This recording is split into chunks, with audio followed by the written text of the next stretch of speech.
This is the Reviewing Network Live, a weekly stream of consciousness recording session where I sit back with you folks out there, talk about some of the big news stories from the past week, and some other things I found that might be of amusement to you out there. I think you might get a kick out of it. Now, these are more like audio podcasts and are much longer than my usual videos and are also, for the most part, unedited and will contain some foul language. So, if you're easily offended by that, I advise you to maybe step back a bit, maybe go somewhere else. But hey, if you're up to the challenge, sit back, relax, and enjoy the show. Thanks.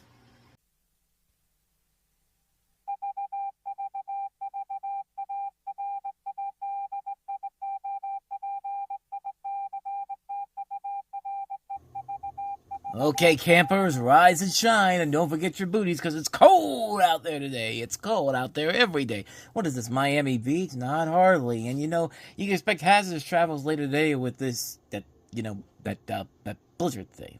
The blizzard thing. Oh, well, here's the report. The National Weather Service is calling for a big blizzard thing. Yes, they are. But, there's another reason why today is especially exciting, especially cold, okay? But the big question on everybody's lips, the chap lips, right? Do you think Phil is going to come out and see his shadow? Punxsutawney Phil. That's right, woodchuck chuckers. It's Groundhog Day. Get up and catch that hog. Yeah. I apologize for that, but for the, I don't even remember what number I'm on in terms of the episode count. And for the 74th time ever, we are live. Hello, everybody, and welcome to another episode of the Reviewing Network Live. And it is indeed February 2nd, and that is, of course, Groundhog Day. So be aware, there's going to be a ton of Groundhog Day references throughout the course of this episode. So, yeah, prepare yourself for that. If not, I do not envy you at all if you want to switch off to something else. But this is of course Groundhog Day, of course, and it's also Sunday, which means that we have a lot of stuff to talk about here, and none of it is actually related to the news of the week. It was actually a very slow news week in terms of the world of Hollywood. Like, there was no big new Hollywood stories coming out there we're talking about. Obviously, there's serious stuff going on in the world. We had not one but two devastating plane crashes in the country this week, in Washington D.C. and then in Philadelphia, not but 2 days later. But on this show, we want to try to keep your mind off the things that are going on right now in the world in terms of that. But yeah, this week is not a very busy news week whatsoever. So it's going to be wide open of how we're going to do this show. We're going to go rogue on this one here. I have no idea where we're going to go with this, but I do know one thing.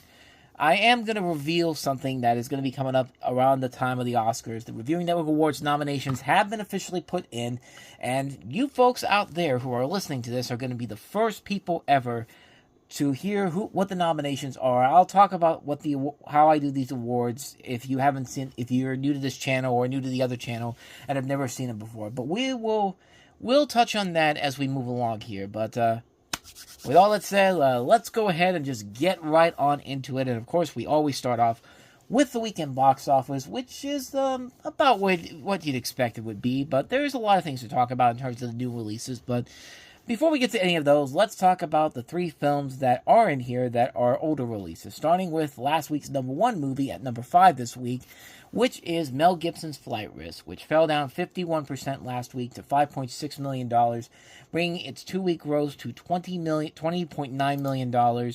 If you take the worldwide grosses, it is up to $25.1 million. I don't remember how much this movie cost to make. I think it was a lower budgeted movie too, so it probably did make its money back already. Yeah, $25 million was the budget, so yeah, it's going to make its money back at some point. And yeah, it was what it was, so we'll just leave it at that. So, but yeah, I didn't think it was as bad as everyone said it was. It's not a good movie either, but it's a film that I was more enjoying than most people did. But even though I gave it a mixed review on it, but here's a movie I did really enjoy that I'm glad to see is sticking around in the top 5. The number 4 movie this week, One of Them Days, the Keke Palmer SZA comedy, $6 million this weekend, dropping only 25% from last weekend, bringing its 3-week gross to $34.4 million. If you take worldwide grosses, it hasn't really moved up that much either, because it's only opened about 2% of the world outside of the U.S., $71,000, $34.5 million worldwide, but it cost $14 million to make, so instant profit from this point going forward for that movie, and rightfully so. It's a great movie. Which brings us to the number 3 movie this week, a movie that everyone was hoping was going to get crushed when Sonic the Hedgehog 3 came out, but don't look now, because now the difference between Sonic the Hedgehog and Mufasa the Lion King is less than $1 million, and this thing is still making half as much as what Sonic the Hedgehog 3 brought in this weekend. Sonic brought in $3.2 million, just outside the top 5, just at number 6, with $230.5 million. And Mufasa the Lion King still hanging in there at number 3, even with the big competition that came out this weekend. Only dropped 29% from last week, which brought in $6.1 million. After 7 weeks, it's up to $229.5 million. If you take in worldwide numbers, it's up to $653 million worldwide.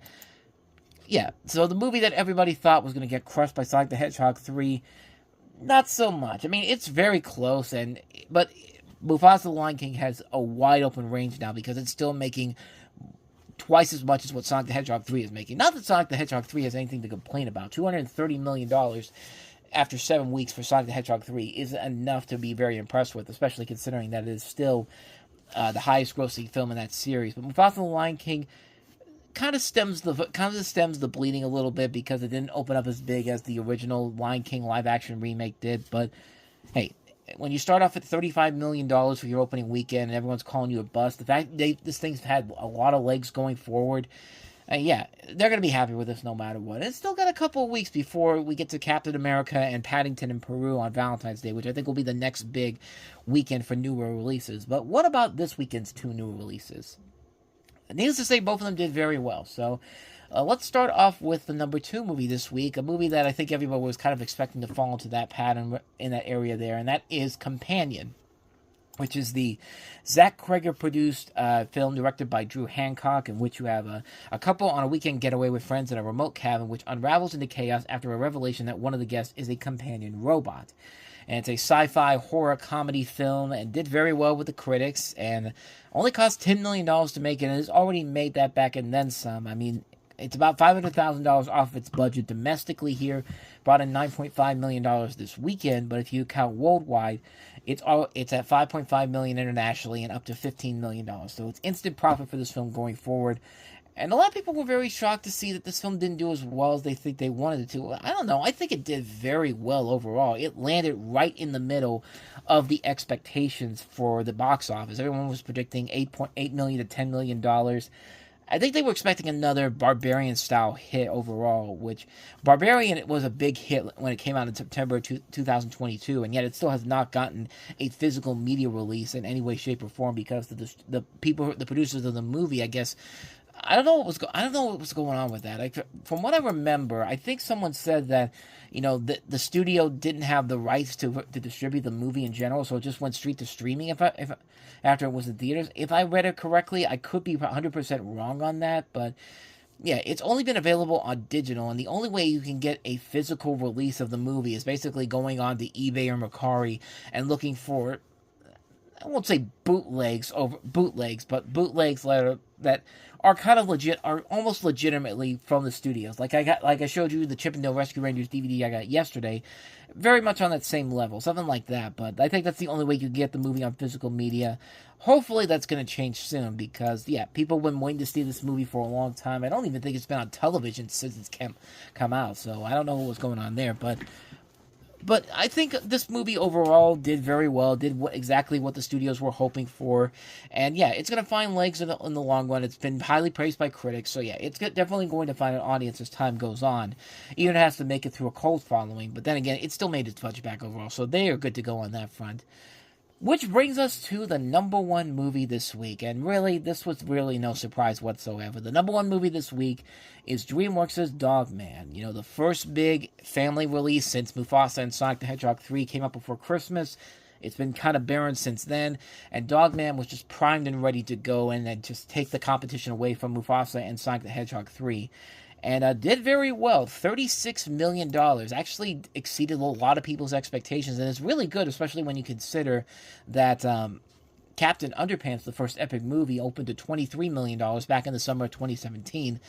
But that had the unfortunate pleasure of being slotted behind Wonder Woman instead of, DreamWorks' terrible Boss Baby movie, which got a prime March 2017 release and made gangbuster business, which that still irks me to this very day that film that Captain Underpants underperformed because they put a terrible movie in a very easy slot for it to make money and then push this great movie behind Wonder Woman of all things. But Captain Underpants still did have a following to it, so it did, and it was a profitable hit overall. But Dogman really exceeded a lot of people's expectations overall. I think the call just came in from Garwood, Texas. I'm guessing it's a spam call, so I'm not even going to mess with it. But as I was saying before, I was so rudely interrupted. This thing was projected to make around $20 to $30 million for its opening weekend. I think a lot of people also kind of thought maybe with the lack of family competition, it could make its way to $40 million, which it almost did, $36 million. And that would have been right at the budget of the movie, because the movie only cost $40 million to make, and it's already actually surpassed that budget already by about $500,000, a little more than $500,000, I should say. And, for property that really nobody was really expecting a whole lot from in terms of, this becoming a blockbuster hit overall, it's done very, very well. It's got a lot of good reviews from critics, and it just shows that DreamWorks is back after many years where they've had these movies that haven't been the gangbuster hits that they were hoping for. They've kind of been back on track in the last year with Kung Fu Panda 4, what was the Wild Robot, and now this movie, and also they had Orion in the Dark on Netflix. I mean, they are back in full swing, and they are doing a great job so far of getting these movies out there and having them become the hits that they are. But then again, when you have a studio like Universal Pictures or in your company, and you're able to get promotions all across the NBC networks, and they were showing commercials for this all over the place. In fact, it was really shocking when I looked online. I saw many people talking about how Dogman, the marketing campaign for Dogman's not playing very well because why haven't there been any commercials on TV? Where's the marketing campaign for this? It's just like, yeah, it's been all over the place. They show it on places that you wouldn't even expect to find a commercial for this on. Like during NBC had it on during the NFL playoffs. They had it on during the NFL games, and even on ESPN, you find commercials for this on TV, and it's just like they did a very good job of selling this movie to the public, and it paid off big time. It's a very profitable hit for the studio, and it looks like it's going to do very well overall in terms of the longevity of the box office. I mean, it should make $100 million easily, and depending on where it goes from there, we'll see, because we've got competition coming up in 2 weeks, but next week, not so much. I think the biggest of the new releases are Hard Eyes, which looks absolutely terrible. Love Hurts, which is a movie I'm actually really looking forward to checking out. That movie with Kiyu Kwan and Ariana DeBose. I'm looking forward to seeing that one next week. And this other one, No Other Land. I'm guessing that's an Angel Studios production release. I think. Maybe, I'm not entirely sure because I know nothing about it. And it sounds like a movie that could be an Angel Studios release. But then after that, all bets are off because Captain America is expected to do gangbuster business. Paddington in Peru comes out. That'll be interesting to see how that plays out at the box office overall. But we're finally getting into the good stuff now. Finally, the stuff that studios actually believe in. Hopefully, we'll see what happens next week. But yeah, definitely things are looking brighter at the box office overall. Now, in terms of other releases that came out of noteworthiness, nothing really that significant, mostly indie stuff. Briarcliff had Valiant 1 come out, which I know some people were talking about, $725,000, which, for a movie I never heard of, didn't do that bad overall. It couldn't have had that big of a budget overall. It's Briarcliff Entertainment. I mean, what money do they really have in terms of their movies in general? But it says a lot when Creation of the Gods 2 Demon Force was the most successful film out in less than 1,000 theaters this weekend, which brought in $848,308, and I know nothing about that one either. But everything kind of went as according to plan for the box office in general. So with that said, let us go ahead and move on to the next subject I want to get to here. And like I said, I have no game plan for what I was going to do here. So what am I going to talk about next? I guess the first thing I want to cover is not really a news story in particular, but just something that, the internet, once again, the same group of people who basically ruined whatever Disney's plan was for Star Wars going forward after The Last Jedi. That mistake, many other mistakes the internet has become synonymous for. And yeah, they're trying to destroy Superman before the movie even comes out. And I think you know what I'm talking about here. But if you don't, last week we got a teaser. We got a new commercial for Superman that aired during the NFC and the AFC Championship game, and everything looked pretty good. It looked just like everything was, I think, was stuff from the trailer. But the biggest thing that they showed in this new commercial was that we got to see Superman flying into the camera. And if you don't know what I'm talking about here, I'm just going to play a little bit here. But I'm going to get to the part at the end in just a second here. So let's go ahead and take a listen to this real quick.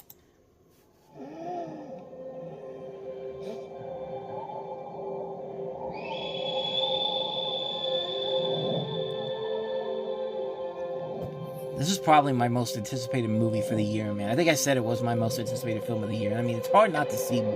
It's hard not to see why, man. It just looks incredible. We're gonna get to. Oh, there's Crypto. All right, so we're getting now to the final 5 seconds of the trailer, and it looks like stuff we've seen before in the teaser trailer, but they show Superman in the full. And I just want you to, if you're watching along, the commercial is Superman Icon TV spot, and I just want you to just look for yourself.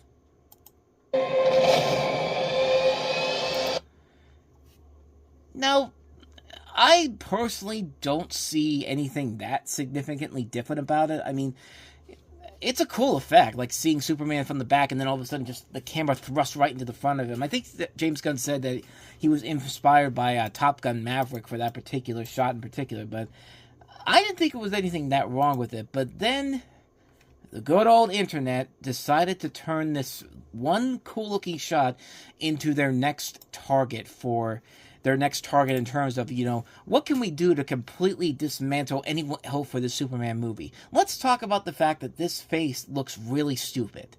That's not me saying this, but this is people all across the board. Not even people across the board. This is people online, on social media, specifically on Twitter, saying this. And I just want you to... Let me see if I can find some of these tweets here. So this is a story from Gizmodo, and the story talks about the flying shot that is apparently now a controversy, but a new look at James Gunn's Superman has the internet in a tizzy. This weekend, Warner Bros. Released a new TV spot for the film during the NFL games, and while it's mostly footage from the teaser trailer, there are a few new shots, including one of Superman flying across the snowy plain. The camera looks like it's flying with him, and it looks a little weird. So weird, in fact, that Gunn himself had to jump onto social media to stop the rising wave of assumption and misinformation. You can see the shot in action in the video below. They have the TV spot on there. Basically, at the end of the shot, actor David Cornset's eyes look a little crossed, which led many to assume that the shot was created with bad CGI. And, yeah, okay, I'll give him that. It looks a little off, but I'll tell you, I never noticed it until now, but it's a little distracting, but not enough to take away from how cool the shot looked. That then becoming a pile-on for people, a good portion of whom are diehard Zack Snyder fans, which, there you go. It's basically the Zack Snyder fans who are still pissed off because, you know, their precious Snyderverse is no longer there anymore. Well, I'm sorry to tell you, but, yeah, I'm sorry, but it's good that it's not there anymore. It says here, but in terms, it's dismissing an entire movie due to a few frames, but it turns out CGI has nothing to do with this specific look. Yes, his eyes do look a little off, but Gunn took to threads to say the following. There is absolutely zero CG in his face. People's faces can look different when you put a wide-angle lens up close. The background plate is Svalbard, Svalbard. I think I'm pronouncing that right. If I'm not, please let me know. Is 100% real, as is David. The key phrase there is in his face. Clearly there is CG in the shot, both with the combination and integration of the images, probably the movement of the cape and maybe more, but we're talking specifically about the face here, and Gunn says that's real. Speaking to press on set last year, Gunn revealed he and his team were inspired by films like Top Gun Maverick for the flying scenes, something that's pretty clearly seen here, and if you watch footage from that movie, there is a similar effect. Tom Cruise and the other pilots don't look perfectly normal as they fly through the skies at superhuman speeds, as they have glass as well as a helmet to protect them. Their faces are shoved back awkwardly by gravity. If Cornset was on a set with the camera in his face and being blown with wind or moved around to simulate the speed, yes, his face is going to distort. Maybe his eyes might even go a little wonky. In fact, if anything, CGI could be used to fix that look.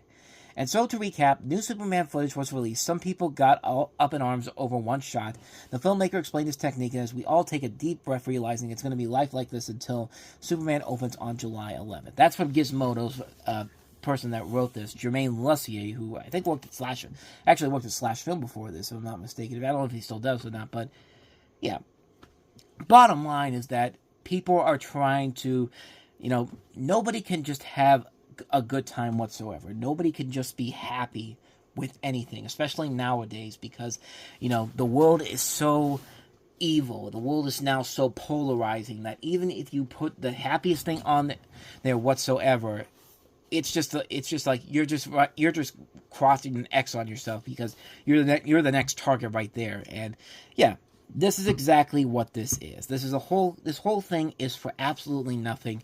It's just a lame excuse for these people who just can't get over the fact that the Snyderverse was fucking terrible, and the fact that Zack Snyder was only given a Superman movie because, quite frankly, his Warner Brothers was trying so hard to keep the rights to the Superman franchise, and so they basically hired somebody to essentially just go ahead. They hired somebody to essentially just make a movie because they were forced to make a movie. They didn't even care about who was involved in it or how much he cared so much about Superman in general, because all they cared about was keeping the rights in general. And which leads into another story I want to get to about Superman in just a second here. But it's people that are still so connected, so glued to this lackluster, terrible Superman presented by Zack Snyder. I take that back, because Henry Cavill is not a bad Superman overall, but he's just written so badly, and just his whole identity is written by somebody who clearly does not have the love of Superman that he does for Batman. It's clear that Zack Snyder likes Batman more than Superman, and it shows in those movies. Henry Cavill, I will say this, he's a good Superman. Is he the best Superman? No. I think he's definitely a good Superman overall, but if you're going to ask me which one I would rather prefer, this one or the Brandon Routh Superman Returns one, I'm still going to pick Superman Returns no matter what. I still like that movie a lot. But this actually leads into another story that happened this week regarding the Man of Steel, and it's a story where it's like, didn't Zack Snyder make this movie so that you didn't have to go through this? But Deadline Hollywood published a story on Friday morning saying that the Superman estate has sued Warner Brothers Discovery and DC Comics to block the release of the film in key territories. And as it says right here, the estate of Superman creator Joseph Shuster is suing Warner Brothers Discovery and its DC Comics, claiming it lacks the rights to release the upcoming summer tentpole in a handful of key territories. Plaintiff Mark Warren Perry, executor to the estate, filed the suit today in federal court in the Southern District of New York, seeking damages and injunctive relief for defendants' ongoing infringement in Canada, the United Kingdom, Ireland, and Australia, as well as declaratory relief establishing the Schuster's estate's ownership right across relevant jurisdictions. The matter is ripe for adjudication, it says, as defendants are actively planning a major new Superman motion picture and other derivative works for imminent worldwide release. The latest Superman, they're talking about the movie in general, but Warner and Perry and his longtime legal team have been in court rather often before this, more recently regarding termination rights under the U.S. Copyright Act. But the automatic foreign copyright revision issues in the case did not occur until years later, says Mark Toberoff, attorney for the estate, and was never actually litigated. Now it will be. We fundamentally disagree with the merits of the lawsuit and will vigorously defend our rights, says a Warner Brothers Discovery spokesman. At issue are foreign copyrights to the original Superman character and story co-authored by Jerome Siegel and Joe Shuster. Though Siegel and Shuster assigned worldwide Superman rights to DC's predecessors in 1938 for a mere $130, $65 each, which for you kids out there, you young ones out there, that means meant a lot. $130 meant a lot of money back in the day.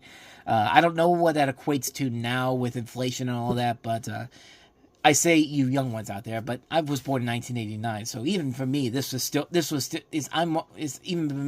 very young stuff. But regardless, back to the story. The copyright laws of the country, with the British legal tradition including Canada, the United Kingdom, Ireland, and Australia, contains provisions automatically terminating such assignments 25 years after an author's death, vesting in the Schuster's estate, the co-author's undivided copyrighted interest in such countries. Shuster died in 1992 and Siegel in 1996. By operation of law, Shuster's foreign copyrights automatically reverted to his estate in 2017 in most of these territories and in 2021 in Canada. Yet defendants continue to exploit Superman across these jurisdictions without the Shuster's estate's authorization, including in motion pictures, television series, and merchandise, in direct contravention of these countries' copyright laws, which require the consent of all joint copyright owners to do so. This is bound to be the most unwelcome as DC and parent Warner Brothers Discovery start to gear up for the release. The trailer was the most viewed and most talked about in the history of both DC and Warner Brothers when it hit in December, says DC Studios co-head James Gunn on Twitter at the time. The lawsuit requires a jury trial claiming defendants' act of direct infringement have been willful, intentionally, or purposefully in wholesome disregard of and indifferences to the rights of the plaintiff. As a direct and proximate result of defendants' infringement of the work's copyright and exclusive rights, plaintiffs have been injured in an amount to be determined at trial, inclusive of plaintiffs' actual damages and defendants' profits, it said.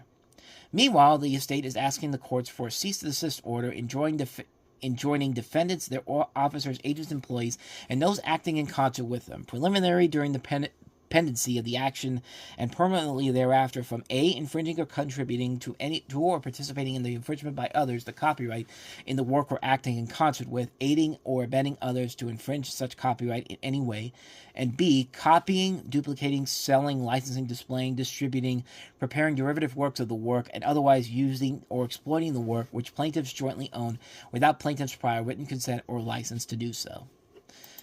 So that's a lot of stuff here, but here it all comes down to one simple, singular question I have to ask these people.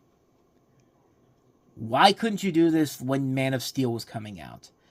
Why couldn't you do it back then with a Superman movie that was more than likely not going to live up to the expectations, but is that they were hoping for, is that a lot of us were expecting back then, but you waited until we got to the good-looking Superman movie to do this? Really? Like, I mean, I have to believe that Warner Brothers is going to do whatever it takes to make sure that this movie gets released and does not have to get pushed back or have to be shelved altogether. But the whole thing was just like, really, you have to do it with this Superman movie? Out of all the movies you could have done it with, you could have done it with Superman 4, you could have done it with Man of Steel, you could have done it with Batman v Superman. No, you have to do it when James Gunn took over. Like, it's just unfortunate, and hopefully they will get this taken care of immediately. Hopefully this will not go into too much longer, and this thing will actually get released. But yeah, this whole thing was just like you can't, like, you really had to pick this time to do it, honestly. But hopefully this will be something that won't drag out too long, and it won't affect the release of the movie. Like I said, it's the movie I'm most looking forward to in 2025. So yeah, I'm really looking forward to it, and hopefully it will still come out when July 11th comes around. So, with that said, let's move on to the next subject I want to bring up. I'll bring this up because it ties into the Academy Awards and all. But Emilia Perez, let's talk about this train wreck even more. And if you thought the movie was a train wreck, wait until you see what its leading star said and did in the past, and is now going all out to make sure that everyone knows that she's sorry and she didn't know what she was doing, when technically, yes, she did. But because of course this is one of those things where old tweets from the past that come back to haunt you in a big way, and this is a story that comes from the Hollywood Reporter, and if you know what I'm talking about, then settle yourself, then you know exactly what I'm about to delve into here. Karla Sofia Garcon breaks down repeatedly in hour-long TV interview, "I am not a racist." This comes from the Hollywood Reporter, and it starts off by saying, Best Actress Oscar nominee Karla Sofia Garcon, whose awards campaign for Emilia Perez was thrown into disarray last week by the revelation of years-old tweets widely seen as expressing bigoted views, addressed the controversy in a tearful hour-long interview with CNN and Espanol on Saturday evening. By turns defiant and penitent, the Spanish actress broke down repeatedly in defending herself against the accusations of racism, anti-Semitism, and xenophobia. While expressing regret for how her words have been interpreted, she also cast suspicion over the timing of the revelations, implying that they were part of an effort to sabotage her awards chances. Gascon is the first openly transgender performer to be nominated for an Oscar in an acting category. CNN and Espanol anchor Juan Carlos Arcenigas struggled to interrupt Gascon, whose outpouring appeared as many times to be more of a monologue. Pressed by Arcenigas about whether she would renounce her Oscar nomination in light of the controversy, Gascon dismissed the idea out of hand. I cannot renounce a nomination because what I have done is a job, and what is being valued is my acting work, she told the anchor. And I cannot renounce a nomination either because I have not committed any crime, nor have I harmed anyone. I am not a racist, nor am I anything that all these people have taken it upon themselves to try to make others believe that I am. We'll get to that in just a second here, because because in a way she's kind of right, but at the same time, she's kind of wrong on this, but let's continue on here. And it says here, the Hollywood Reporter has learned that Gascon set up the interview on her own without the involvement of anyone working on the film, which was distributed by Netflix. Gascon began the interview with an apology for a since deleted tweet she had deactivated her X account on Friday, echoing the contrition she had repeatedly shown over the past week. My most sincere apologies to all the people who may have felt offended by the way I expressed myself in the past, in my present, and in my future. Among the Gascon tweets under scrutiny are opinions she shared of the 2020 murder of George Floyd by a Minneapolis police officer, which launched a global racial reckoning. I truly believe that very few people ever cared about George Floyd, a drug addict and a hustler, she tweeted at the time. But his death has served to highlight once again that there are those who still consider black people to be monkeys without rights, and those who consider the police to be murderers, all wrong. Yeah, that's something where it's just like, your part was probably in the right place, but at the same time, you really should have looked at that again and really thought twice before you hit the send button. That's one of those things where it's just like, but let's keep going on here. She also drew condemnation for her position on Islam, calling for a ban of the religion in the name of human rights. A sample tweet from 2020, sorry, is it just my impression, or are there more and more Muslims in Spain? Every time I go to pick up my daughter from school, there are more women with their hair covered and their skirts down to their heels. Regarding George Floyd, Gascon said that she merely intended to point out the hypocrisy surrounding his elevation as a symbol of oppression. He was a person who had been in a very difficult situation in his life and no one had helped him, and suddenly he became a symbol of a cause and everyone loved him, she told Arcenigas. But for someone to think that I have ever insulted a person because of their skin color, I do not allow that to anyone, Gascon added, visibly angry and waving a finger at the camera. In defending herself against accusations of Islamophobia, Gascon explained that through tears that she had a deep personal relationship with a Muslim woman whom I adored, who I loved, and who has taught me so much about respect for people. She specified that when she was opposed with radical Islam. Let me rephrase that again. She specified that what she opposed was radical Islam, adding that she was personally affected by the 2004 train bombings in Madrid, which occurred near her home. She said she had gone out of her way to avoid causing harm to anyone or anything. What have I done in my life? What have I done? I haven't killed a single fly. When I have a spider in my house, I put a little glass on it so as not to kill it and take it out on the street. Gascon said that many of her tweets that have caused offense were misinterpreted. They were not expressing her own opinions, but rather voicing a hypothetical opinion she condemned. Such was the case, she said, with a 2019 tweet that critics had described as defending Adolf Hitler. This is the same old story. Blacks are women in the kitchen, but it is in my opinion... I'm getting this all jumbled up here. Let me restart again here so I'm not misinterpreting this myself. The tweet goes, this is the same old story. Blacks are slaves and women in the kitchen, but it is my opinion and it must be respected. I do not understand such world war against Hitler. He simply had his own opinions about the Jews. Well, that's how this world goes. So, yeah, you think that is... I'll give my thoughts on this just in a little bit here, because we're almost done with the article. I don't want to read the rest of this before I go into this. Some of the screenshots of tweets circulating online, Gascon said, were not merely taken out of context or misrepresented, but outright fabricated. This was the case, that she said, with one screenshot of a tweet attributed to her calling her Emilia Perez co-star Selena Gomez a rich rat. Of course, that's not mine, Gascon told CNN. I have never said anything about my partner. I will never refer to her that way. The actress suggested that the allegedly false tweet was part of a targeted campaign against her. I start thinking about where this comes from. Now, here's the kicker here. The voting period for the Academy Awards will end on February 18th, and Gascon implied that the timing of the revelation was no accident, alluding to a dirty tricks campaign against her. They have dedicated themselves to searching to put together all the things that I had said at a time that I had written, most of which are false. Most of them I do not even recognize that I wrote them. Gascon said, and they put them all together, and so it seems that she is a very bad person. We remove her just when we do cause the most, when we can do the most damage, right in the voting period. The way they put this on here is very weird on Hollywood Reporter. It is impossible to know how the controversy might affect the results of the Best Actress race, which has been typically tight. But Gascon told CNN and Espinal that winning the prize was not her priority.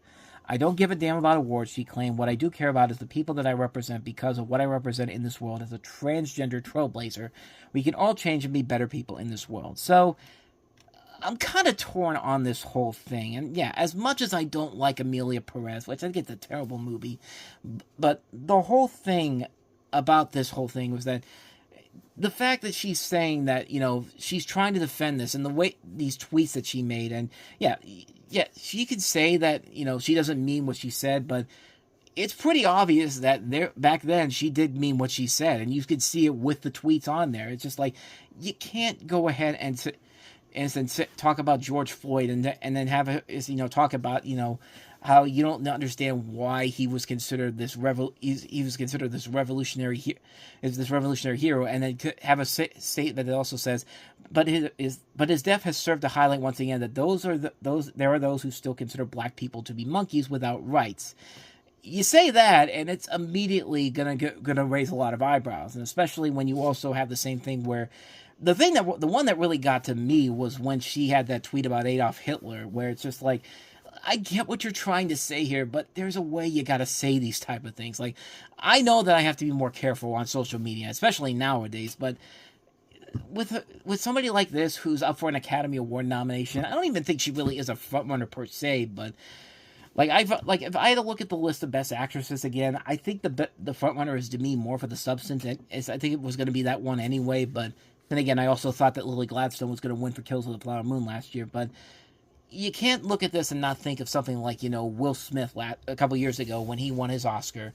Like, I remember when, the slap happened, and then everyone started to do this thing where it's just like, well, should we rescind the Oscar that Will Smith won? Should we give it back? It's just like, no, because if you're going to do that, there's going to be a laundry list of other people who have done heinous things in the world that you should go and tell them to give their Oscars back as well. I'm looking at you, Roman Polanski, but you get the idea here. Like I said, I did not like Emilia Perez. I think it's one of the worst movies of last year.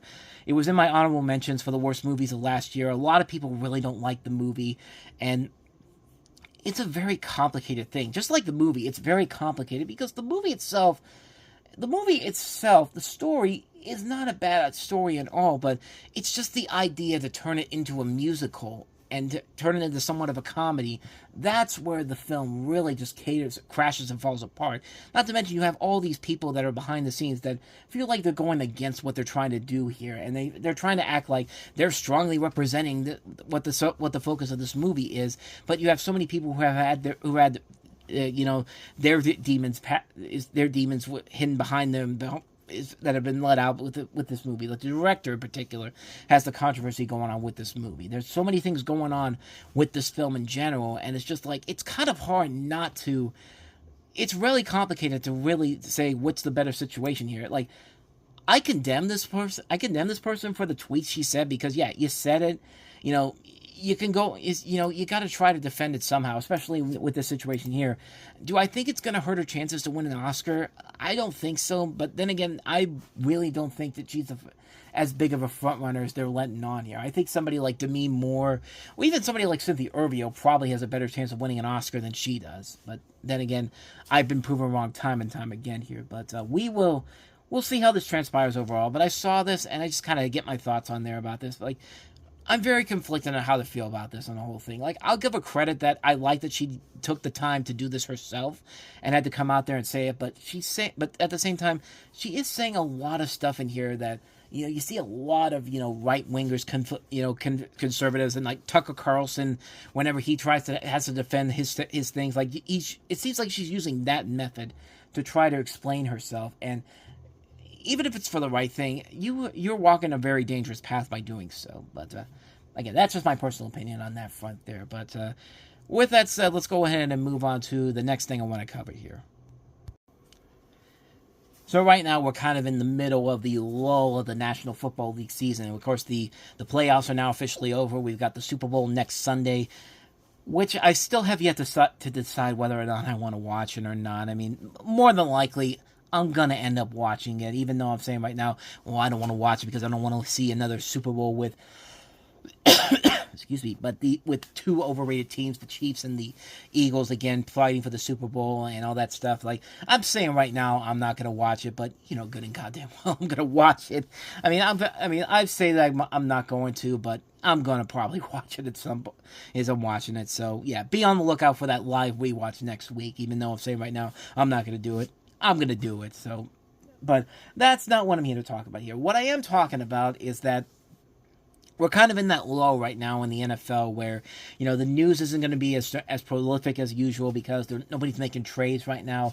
The big stories right now are about who's hiring what to the coaching staff. Eric Bieniemy just got signed to be the running backs coach for the Chicago Bears, and just today, Chip Kelly has now become the offensive coordinator for the Las Vegas Raiders. But that's not what I want to cover here. What I want to cover is somebody from the AFC North. The Baltimore Ravens had a lot of fun dismantling my Steelers and just crushing everybody's hopes and dreams in the playoffs. But then again, the Steelers do that pretty well on their own.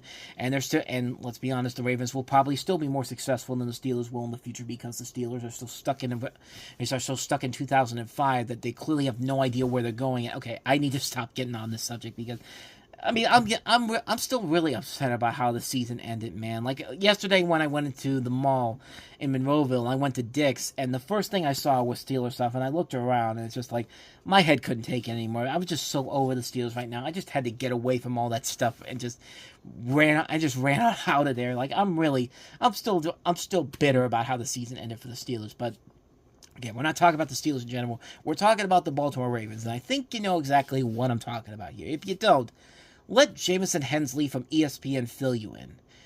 And that is that Ravens kicker Justin Tucker faces more allegations of sexually inappropriate behavior as 3 additional massage therapists have accused him of misconduct, the Baltimore Banner reported Saturday. In total, 9 massage therapists in the Baltimore area have accused Tucker of inappropriate behavior. All the incidences reportedly occurred from 2012 to 2016, which were Tucker's first 5 seasons in the NFL. In the latest accusations, one woman produced what she said was an internal report from 2015 about her experience with Tucker. She told the Banner that Tucker stroked her inner thigh during a massage, would expose himself, and left what she believed to be ejaculated on the table. She had reached out to a reporter about her allegations in 2015, but didn't continue over fears of retaliation. The latest allegations came from 3 massage therapists who worked at the same downtown Baltimore men's spa. Through an attorney, the owner of the spa told the Banner that he was unaware of any complaints about Tucker. In response to the new allegations, Tucker's lawyers told the Banner to refer to the kicker's social media post Thursday, which Tucker called the allegations unequivocally false, which, what else is he going to say? I mean, his lawyers are telling him to lay low and just put out this statement and just say that, I didn't do it, when probably he did it, if that's the case here. I mean, it's Deshaun Watson all over again, pretty much. And coincidentally, it's again happening in the AFC North this time around, and it's very similar to what's going on with Justin Tucker. But as the article continues, the Banner first reported allegations of misconduct against Tucker on Thursday after it spoke to 6 massage therapists about Tucker's behavior. Tucker's conduct, according to the article, caused some therapists to refuse to work with him again and resulted in 2 spas banning him from returning. Tucker could be the subject of discipline under the NFL's personal conduct policy. On Thursday, the Ravens issued a statement saying, "We take any allegations of the nature seriously and will continue to monitor the situation." 3 years ago, Ravens coach John Harbaugh referred to the team's zero-tolerance policy for domestic violence when asked about Deshaun Watson's 6-game suspension following accusations of sexual misconduct with massage therapists. Tucker, 35, is a 7-time Pro Bowler who is the most accurate kicker in NFL history. He is the longest tenured player on the Ravens and the last remaining player from the Super Bowl championship team in 2012. But let's go back to that last sentence. Ravens coach John Harbaugh referred to the team's zero-tolerance policy for domestic violence when asked about Deshaun Watson's 6-game suspension following accusations of sexual misconduct with massage therapists. Keep in mind, this is the same organization that had Ray Rice there. And of course, what happened to Ray Rice? Domestic violence situation. Okay, and, you're talking about Deshaun Watson. Time to practice what you preach, John. I mean, there's a possibility this is the last time we'll see Justin Tucker. We've seen the last time Justin Tucker wears a Baltimore Ravens uniform. I'm sure somebody will go out there and basically try. There'll be a team out there that will go after him if Baltimore cuts him, which they could do so, but they'll probably do it until they won't have to do it until March, apparently, according to Pro Football Talk. Which, according to them, says if they decide to move on, the Ravens might wait until the start of the new league year in March. That way he can be released in a way that divides the cap charge over 2 seasons. Without a post-June 1st designation, releasing Tucker would trigger a cap charge of $7.5 million by 2025. By waiting to activate the CBA rules that allows the team to sever ties while spreading the dead money over 2 years, the Ravens would take a $2.87 million charge in 2025 and a $4.6 million charge in 2026. Cunningham would also wipe out a non-guaranteed $4.5 million salary for 2025. And again, they mentioned in here about the Ray Rice situation, but yeah, the Ravens are not, this is not new for the Baltimore Ravens. This is not new with pretty much any organization. Even the Steelers have had people like this in their organization, but, they've been smart enough to let this go, to let it get to a point where if they feel like they don't have any more traction overall to save the day, they just basically they do this, and then they'll take care of it personally. And it's getting to the point there where this is going to get worse before it gets any better. And I would not be surprised at all I'll be shocked if Justin Tucker is a Baltimore Raven next year, because that's what it's looking like. He's going to be cut from the team at some point. Whether it's going to be next month or not, it's definitely looking like it's going to happen sooner rather than later. So, just bringing that up. I want to bring that up for you real quick. But let's go ahead and take a look at the last big thing I want to talk about here. And that is, of course, the subject that I wanted to talk about at the start. I talked about at the start. The Reviewing Network Awards nominations for 2024. The movies of 2024, I should say. The award ceremony will be the day before the Oscars. Now, what exactly is the Reviewing Network Awards? For some of you out there that have no idea what the hell I'm even talking about. Well, a couple years ago, I decided to start my own little award show, very similar to the Oscars, where I talk about my favorite is the best movies and the best performances of the year, and do it in a way where it's a opposite to what the Academy Awards are, where it's a completely different setup. I get to select the nominations, and it's essentially me selecting all these various things in general here. But I bought an award a couple years ago online through I think it was Etsy, and I'm going to go ahead and show you that right now. So you can see this right here is the Reviewing Network Award, and I give this award out every year to my favorite movies, performances, achievement awards, you name it. And this is just a personal thing with me that I do every year. It's not connected to anybody whatsoever, but I just thought I'd have a little fun with this. Do like a little fun little opposite thing to the Academy Awards, especially considering that the Oscars of recent years up to that point were really dropping the ball and giving awards to movies that I didn't feel like deserved to win these awards in general. But that's the award that I got from Etsy a couple years ago. So that's how the awards essentially came to be, and mostly this is just taken from the movies that were in my best of the year list, my honorable mentions, so on and so forth. This year there are a couple movies on here from movies that I did not see until after I made the best of list. So if you're gonna see some movies on this particular list that will be different compared to my best of the year list here in general. But let's go ahead and get to my nominations. This is the first time you're going to be hearing this before I actually post the video up announcing the nominations over on the main channel. So for you folks out there, you're getting a first glimpse of this year's 2025 Reviewing Network Awards nominations for the 2024 movie season. So let's not even waste any time and just get right to the big award itself, starting off with the Best Picture nominees for the Reviewing Network Awards for this year, and they are Inside Out 2, The Wild Robot, Orion in the Dark, Hundreds of Beavers, Saturday Night, Piece by Piece, If, Anora, Challengers, and Lisa Frankenstein. Now, you'll notice on this list that critically missing here is Late Night with the Devil, and I still love Late Night with the Devil, but I saw Anora not too long after I did my Best of the Year list, and it's one of those movies where I really wish I could go back and find a spot for that movie, because I really enjoyed that movie a lot. I could see why it's getting the Oscar buzz it is. I really like Mikey Madison in this movie. It's another great film from Sean Baker, who gave us The Florida Project. It's a really good movie, and one I do recommend checking out. That's one I decided to put in there.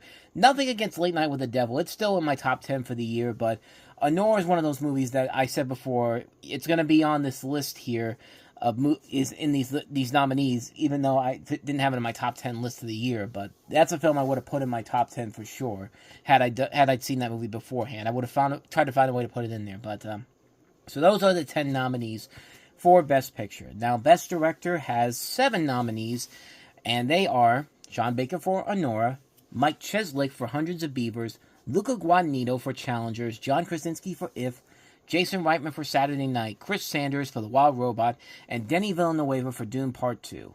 And this was tough to put together because I wanted to give Dune Part 2 some love, even though I had it was in my in my runners-up to put in the Best Picture category, but I threw it in for the Best Director category for Denis Villeneuve, and I don't think that's the last time I have it on this list here, if I'm not looking ahead. It is not. So we'll get to another where it will be at again. But those are the 7 nominees I have for Best Director.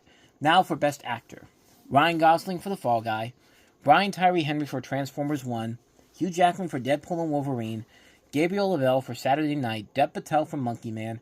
Ryan Reynolds for Deadpool and Wolverine. And Ryland Brixton Cold Twos for Hundreds of Beavers. And this is where kind of my awards nominations distance from obviously the Oscar nominations, because there's none of the nominees for Best Actor at the Oscars in this category here. It's from movies that I saw this past year, performances that I just thought were so good and deserved their own recognition here. A lot of good choices in here for me. Like, I really like Gabriel Lavelle's Lorne Michaels in Saturday Night. Ryan Reynolds and Hugh Jackman were both great in Deadpool and Wolverine. I love the guy in Hundreds of Beavers. Ryland Briggs and Colin Twos. Ryan Gosling I thought was great in The Fall Guy. Brian Tyree Henry as Megatron in Transformers 1. Spectacular. And this right here is the beginning of where the difference is between the Oscars and this and what we do here, because I want to give the best performances I saw all year the recognition they deserve, and the best directing, the best pictures overall. That's the charm of this list here, to give these movies that would have never made it to the Academy Awards for the most part, and give them an opportunity to shine here. And case in point with the Best Actors category, where we have...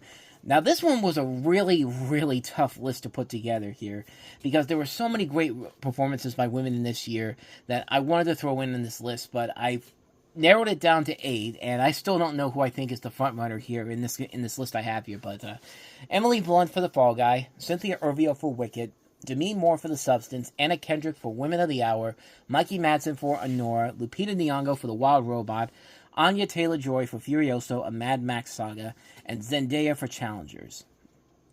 All these performances are excellent, and as you can see from this, and also having Brian Tyree Henry in the Best Actor category, we do not give animated movies the pushover and just let the live-action films take over. The animated films deserve to be as respected in these categories as any other movie on this list. So that's why you see some of the animated films on this particular list here. But that's the Best Actress category. Best Supporting Actor, Josh O'Connor for Challengers, Mike Faist for Challengers, Louis Gossett Jr. for If, Chris Hemsworth for, that should be Furioso, that should be Transformers 1, I'm sorry. I have it on here for Saturday Night. Chris Hemsworth for Transformers 1, Cooper Hoffman for Saturday Night, and Ryan Reynolds in If. Of course, If was one of Louis Gossett Jr.'s last roles before he passed away a couple months before the movie came out. And of course, the 2 stars from Challengers, Josh O'Connor and Mike Faist, I thought they were very good in that movie. Chris Hemsworth I thought was really good as Optimus Prime in Transformers 1. Cooper Hoffman is excellent as Dick Ebersol in Saturday Night. There's one scene in particular, and I think you know what scene I'm talking about, where he's literally channeling his dad, Philip Seymour Hoffman. And, like, it's just so incredible to watch him in this film. It's a really great movie overall, but that performance was excellent in the movie. And, of course, Ryan Reynolds was pretty good in If as well. And, again, this is the difference between most of the award shows, because I honor the movies that I really liked a lot and the movies that definitely deserve more attention that they got before. And yeah, this is what the fun of doing this is. So let's go ahead and move to Best Supporting Actress, where I have here Kaylee Fleming for If, Ariana Grande for Wicked, Maya Hawke for Inside Out 2, Margaret Qualley for The Substance, Zoe Saldana for Emilia Perez, and Rachel Sennott for Saturday Night. And yeah, as I've criticized Emilia Perez, and rightfully so, but yeah, that's the one performance in that movie that I think holds out the strongest overall, and I think that definitely deserves it. it to be this film's only nomination on this particular show. But as you see, I added the substance in here. I thought Margaret Qualley was great in the film, as well as Demi Moore, who I had as Best Actress. And, all these other performances that I have here are very good to me. Like, I feel like they definitely deserve recognition. Best Screenplay, the nominees are Sean Baker for Honor, John Krasinski for If, Diablo Cody for Lisa Frankenstein, Gil Kennan and Jason Reitman for Saturday Night, Coralie Farguet for The Substance, and Chris Sanders for The Wild Robot. Best Animated Picture, Inside Out 2, Kung Fu Panda 4, Orion and the Dark, Piece by Piece, Transformers 1, and The Wild Robot. Now we're getting into the awards that you don't usually see at other awards shows in particular. These are awards that I've created over the last couple of years, starting off with Best Sequel. And the nominees are Beverly Hills Cop Axel F, Deadpool and Wolverine, Dune Part 2, Furioso, A Mad Max Saga, Inside Out 2, Kingdom of the Planet of the Apes, and Kung Fu Panda 4. And Streaming Picture of the Year, I have Beverly Hills Cop Axel F, Jennifer Lopez, This Is Me Now, Jim Henson, Idea Man, Orion in the Dark, Women of the Hour, and Young Woman and the Sea. And as you can tell, Streaming Picture of the Year means movies that came out specifically for a streaming platform like Amazon, Apple TV, Netflix, Disney Plus, Hulu, whatever you want to call it, is Netflix. I think I said Netflix already, but and of course we wrap up with we have our special Lifetime Achievement Award with the Reviewing Network Achievement Award, which has been presented to Steven Spielberg and Denzel Washington, where I talk about, before I give the award to them, I talk about their body of work for about 20 to 30 minutes with Steven Spielberg and Denzel Washington. I did that. This year, I have two people that I'm going to be doing a segment for. The first one is the upcoming Oscar host, Conan O'Brien, who I think is one of our great entertainers, and the other is Sally Field, who has been a great actress for so many years now, and she's the only actress in Hollywood that I would honestly say, like, you know how some people say that they feel like they're sort of family to different movie actors in general. I don't know how many people think that, but every time I see Sally Field in the movie, I always think to myself, man, if I had a mother in the movies, that would be the mother for me, man, because like she always feels like the caring mother that you do want to get behind in all these movies. And I never find Sally Field to be I never find her like to be, not to say that she's not an attractive woman per se, but I don't look at her as like somebody like, like I would see like Meryl Streep in a movie or like Jennifer Lawrence in a movie where she looks like somebody like I would like to date or something. But no, every time I see Sally Field in a movie, like it always feels like she would be my mother if I was in a movie like this. And I don't know, it just I've always liked her as an actress overall. So she's gonna get an Achievement Award segment on the show this year, along with Conan O'Brien. The first time I'm ever doing two of these in 1 year, so they will join Steven Spielberg and Denzel Washington in that category as well. And this year we are adding a new category this year that you folks out there are going to help me put together. Once I put the nominations out, I'm gonna put a poll out here for this last category that I have here, and that is the newest category here, the Worst Year in Hollywood Award. This is the award dedicated to the studio, the people, the corporations, the companies that had the worst year in movies with the most infamous things that could possibly happen to them. And I've got 6 nominees here, and some of them we've actually talked about in the past, but here are the 6 nominees here selected for this year's Worst Year in Hollywood Award. The nominees are Blake Lively and Justin Baldoni for the continuing It Ends With Us drama that is still continuing to this very day. There's still stories that are coming out even as early as this past week, in starting the month of February off. But that's one of the nominees. Lionsgate for the year of many notorious flops, none bigger than Megalopolis, Borderlands, The Crow, Imaginary, just a number of other movies. A studio that had no number one hit movie in 2024. They didn't have the number one spot for any movie until just this past month with Den of Thieves 2 Pantera. And the last movie that did it before that was The Hunger Games, the Battle of the Songbirds and Snakes. That's over a year in between the number one movie at the box office. That was a bad year for Lionsgate in 2024. Dwayne Johnson for the double whammy that was Red 1 and Moana 2, released in the month of November, and coincidentally released in the same 2-week span between Red 1 coming out on the 15th and Moana 2 coming out on November 27th. Kevin Costner for leaving his hit series Yellowstone to gamble over $1 million of his own money on another big budget epic Horizon and American saga, only for it to fail miserably at the box office. And of course, you know the story about Kevin Costner, who spent over $100 million of his own money getting this first movie made, and then had other movies that he had planned. The first of 4 movies in general. And the first movie fails to make any money at the box office, and is seen by, at least me, to be one of the worst movies of the year. Sony Pictures for the Marvel double whammy that was Madam Web and Kraven the Hunter. 2 movies that essentially killed the non-Spider-Man, but sort of Spider-Man universe that Marvel was setting up, and for the best. And then Emilia Perez. Just everything going on with Emilia Perez, from the controversy with Karla Sofia Garcon to all the controversy surrounding the director of this movie and everything else that was going on in between all that. Just a lot of chaotic things going on behind the scenes of the movie, from the criticisms towards the film, from everything that's been going on behind the scenes. Just like one of the biggest most nominated Best Picture Oscar contenders, that has maybe the most significant controversies of any movie that's ever gotten that many nominations. And that's saying a lot for the Academy Awards, but those are the 6 nominees. And as soon as I put the poll up, you can go ahead and vote for that over on the main channel.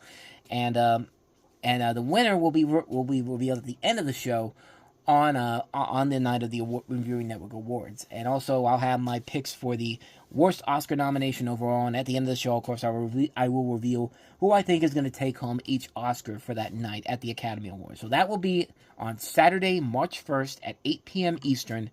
Go check that out over on the main channel when it gets posted, but that is when you will see that, Saturday, March 1st, 8 p.m., one day before the Academy Awards. So there you go. You got your first look at the Reviewing Network Awards for 2024, the 2024 movie season, I should say. But let's go ahead and wrap this up with the recommendations, and then we will get on out of here. Yeah, remember when I said we were expecting a lot of Groundhog Day references? Guess how many I've made since I made that statement at the beginning of the show?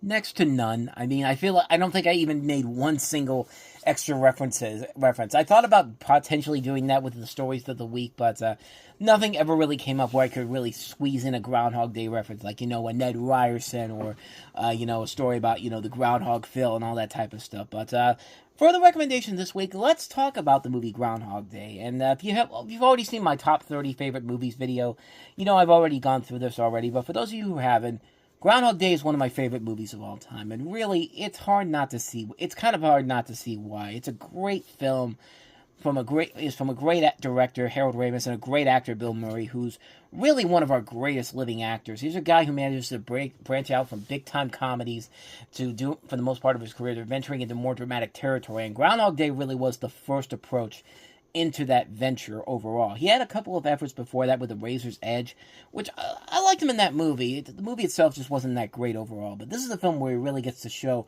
that transition from him becoming, the slick comedy star that he was back in the day to more the dramatic actor that he would later become nowadays. But in the movie, he plays a Pittsburgh weatherman, Phil Connors, at a job he can't stand, and plans to leave after his annual ride up to Punxsutawney to see if Punxsutawney Phil will predict either 6 weeks of winter or an early spring. After the ceremony, a freak snowstorm hits and closes all the roads back to Pittsburgh and forces Phil, cameraman Larry, played by Chris Elliott, and producer Rita Annie McDowell to spend the night back in Punxsutawney, something Phil does not want to do. The next morning, Phil wakes up to the sights and sounds of the previous day before and realizes that he's woken up on Groundhog Day morning again. He finds himself reliving the same day over and over and over again after becoming depressed and suicidal, and he re-examines his life and what his priorities should be, and at the end of the film, he suddenly returns to normal, and his life starts to return to normal as Phil decides to turn a new leaf. And I said it before, this is one of my all-time favorite movies, and it works for a number of different reasons. It's a great premise, first off, where it's done incredibly well, written by Danny Rubin and Harold Ramis for putting the script together, combining just enough of both the comedic and dramatic elements to it to not be overused on either account. And another thing that makes the movie work is that they do a good job of never telling you why Phil is going through this. Like, what's the thing that's really causing him to be stuck in this time loop here? Why is he the only one that's experiencing this and not everybody else? usually that would be a point of criticism in a film, but a movie like this, it works because you don't really need the explanation. It's all about the way it's played out, and the way they play it out is done very well. You don't need to know what is happening here. I remember inside of a DVD brochure where they talk about the production history of Groundhog Day, they did say that there was supposedly a segment where he was supposed to meet a gypsy, and that was the reason why he got stuck in there, and they never, I don't think they ever filmed it, and maybe that's a good thing. It's definitely a good thing that they didn't, because what they have here works very well on its own. The cast is always going to be great. Bill Murray, this is easily the best movie of his career, and I mean, Bill Murray has never been has never given a bad performance in a really bad movie. He's made some bad movies overall, and he'll always be the best part about it. Like, he'll be game for anything, and he's one of the reasons why I don't dislike the Garfield movies all that much, because, it's not the movies that he wanted to do, but he makes that comedy work, even in movies where it should not be that good. Andie MacDowell, I think, is very good in the movie, too, playing a great love interest to Bill Murray's character. You know, the movie progresses and you learn more about her character, and you feel just as much for her as you do with Phil, and that chemistry works very well for the two of them in this movie. You know, Chris Elliott is great, too. He's got a lot of good lines. He's kind of underused here, though, but maybe that's just me thinking about that. But, of course, Stephen Tobolowsky as Ned Ryerson, absolutely hilarious, playing the perfect example of somebody that we all know, that annoying person that gets on our nerves so much that we don't want to be anywhere near him, but you have no choice but to persevere. If there's one flaw to the film that I think I have with the movie, it's the fact that, it's set in Punxsutawney, but it was shot in Woodstock, Illinois. It wasn't even shot at the actual Punxsutawney.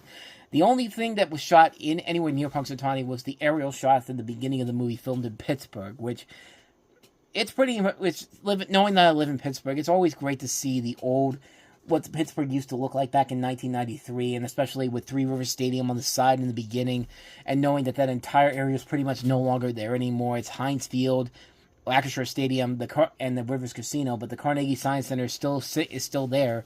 Like, it's a nice time capsule to see what life used to be like back then. That in striking distance, But I guess the reason why they didn't really want to shoot at the real Punxsutawney is because Gobbler's Knob is about 2 miles away from Punxsutawney, so they have to do this in another town so that Gobbler's Knob can look like it's within the town. And at the same time, it's just something that town is not that big overall. I've driven by there before. Yeah, it's not as big as the movie makes it out to be, and it's much smaller compared to what it is in real life. But it doesn't hurt the film at all. It's mostly just a nitpicking thing, and it's a movie that I do recommend every year. Even if it's not Groundhog Day, it's just a great movie overall. It's my favorite Bill Murray movie, one of the best comedies ever, and it's one of those movies that when February 2nd comes around, I have to pop on the TV and watch it. I'm watching it literally as I'm speaking right now on AMC, and it's playing on TV right now. If you don't know if you don't think I'm kidding, if you think I'm lying to you, take a look at this. And we have to ask ourselves today is, does Phil feel lucky? Well, Phil, you'll feel lucky eventually once you get out of this, but Groundhog Day is a classic movie, man. That's my big recommendation for the week, but there are some other new releases coming out this week, some notable ones, specifically regular shows getting a proper Blu-ray a proper DVD release this week on the complete series, which I'm really excited for. I've got it coming in the mail through Amazon. It's coming to me on Tuesday. I can't wait to show it off to you because, regular show is one of my favorite TV shows of all time, but also this week, the big new release is Wicked, which I'm going to try to find the steelbook for it, or maybe if I can find that nice looking limited edition set, which is pretty much sold out already. But it's a movie. It was a great movie that I saw last year, a really good adaptation of the Broadway musical, and whatever format I can get it on, I'm definitely going to get my hands on it sooner rather than later. But those are the two big new releases in terms of physical media releases, Wicked and regular show, the complete series, that I recommend checking out, and of course, Groundhog Day. But with all of that said, thank you guys so much for watching and listening to this. I hope you enjoyed this video, and I hope you enjoyed this episode. If you did, please go ahead and check out the last episode I did. Don't forget to also hit the like button, subscribe button, notification, and the bell.